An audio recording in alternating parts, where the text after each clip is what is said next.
there is a sentence that does more harm than almost any other. It sounds ordinary, even sensible. They could, if they wanted to. This episode is about why that sentence is not just mistaken, but neurologically false. Hello, and welcome back to the William Gomes Podcast. I am William Gomes, and I am grateful to have you here.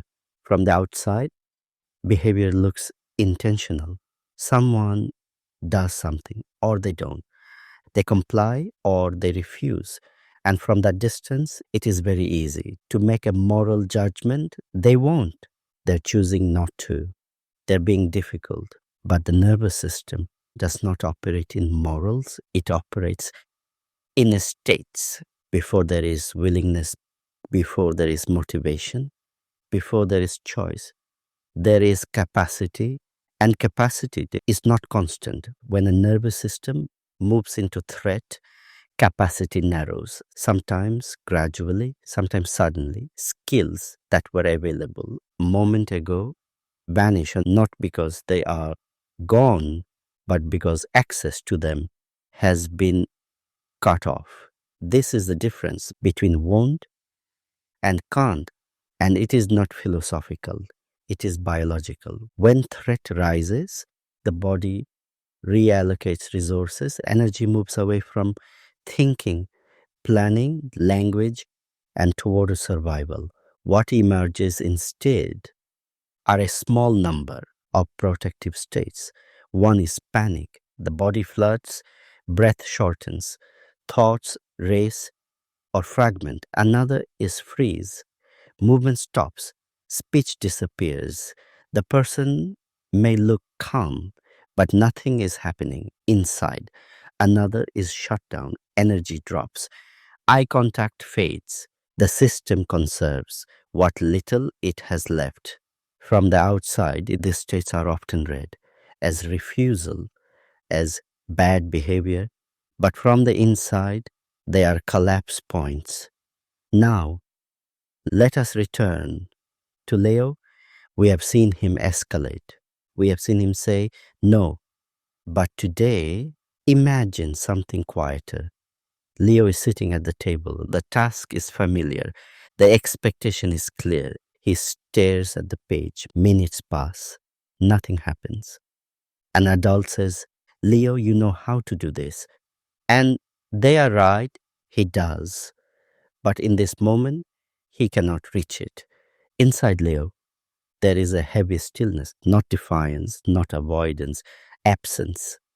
The part of him that usually decides X is unavailable. If pushed now, his system has only two options: collapse further or explode. Neither is a choice. This is where adults often escalate. They repeat the demand, they add consequences, they increase pressure because they believe they are dealing with won't, but they are dealing with can't.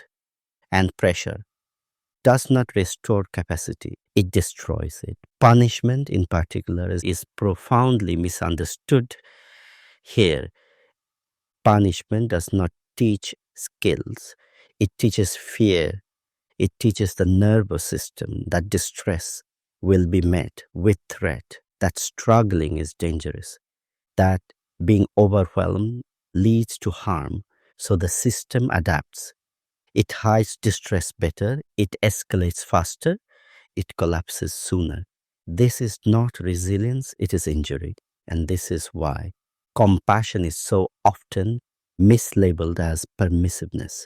Because we confuse removing threat with removing expectations, but compassion does not mean anything goes. It means recognizing what state the system is in and responding accordingly. You cannot demand capacity from a body in shutdown. You cannot punish a nervous system into safety, and you cannot teach regulation through fear. When safety returns, capacity returns with it, not immediately, not predictably, but reliably. Skills reappear when the system is able to access them. This is why the question, can't or won't, is the wrong place to start. The real question is, what state is this nervous system in right now? Because once you see the state, the behavior makes sense. And once the behavior makes sense, the moral judgment falls away. This is not about lowering standards, it is about meeting reality.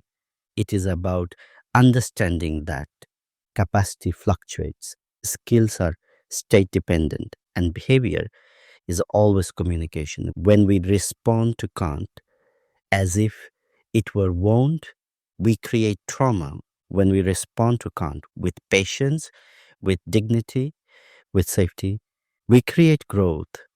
Why does this matter? Because children like Leo do not need to be pushed harder, they need to feel safer.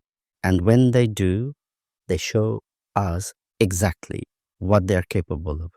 Thank you for listening. This is the William Gomes Podcast. Take care of yourself, stay curious. And if you found this episode helpful, you're very welcome to follow, share, leave a comment or a rating. I'll speak with you again soon.